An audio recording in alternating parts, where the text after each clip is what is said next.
English stories. Back to school. The summer was over and it was time to go back to school. There's so much to organize, groaned Mum. I can't believe the holidays are over. I don't know why you're complaining, said Joe, who was 10. You don't even go to school. But we have to get you two out of bed each morning, said Dad. And out the door, with your homework and clean uniform and a good breakfast inside you, before we go to work. Joe was looking forward to school. He wanted to see his friends again. The only thing was this year his little sister, Bella, who was 4, was going to school too. Joe wasn't sure about that.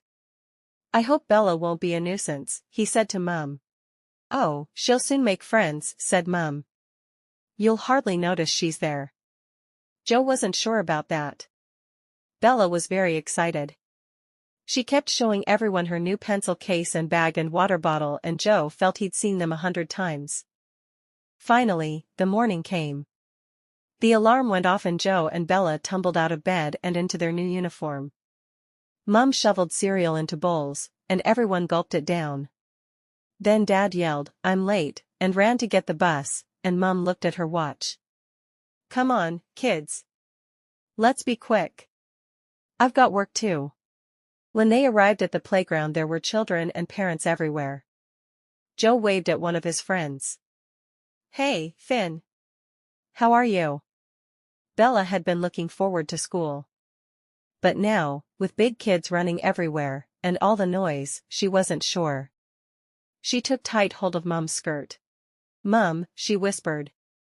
Mum was talking to another parent and didn't notice. But Joe did. What's up, Bella? Bella's bottom lip was wobbling. I don't want to go to school after all. I want to go home. Joe thought quickly. If you go home, Bella, then nobody will see your new pencil case. Could you come with me a moment, Joe, she said. Joe was a bit worried. What could she want? We're having a problem with Bella, Mrs. Smales explained. She doesn't like her new teacher and now she says she won't stay.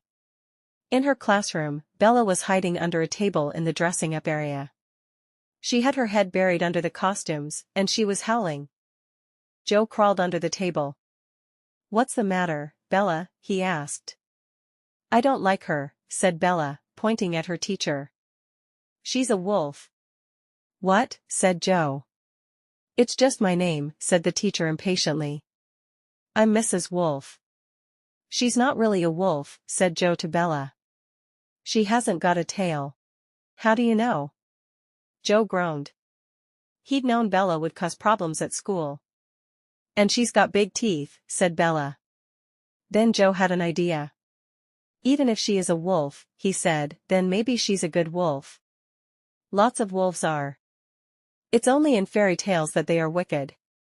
Bella wiped her eyes and looked at Mrs. Wolf. She does have nice eyes. Thank you, said Mrs. Wolf, smiling. Why don't you come out and listen to a story? Bella loved stories. She crawled out and gave her hand to Mrs. Wolf. I don't think she is a wolf after all, she whispered to Joe. Otherwise she'd have claws. Joe went back to his classroom grinning. It was going to be interesting, having his little sister in school. A back-to-school story often imparts a moral lesson about overcoming challenges, finding acceptance, or embracing new experiences.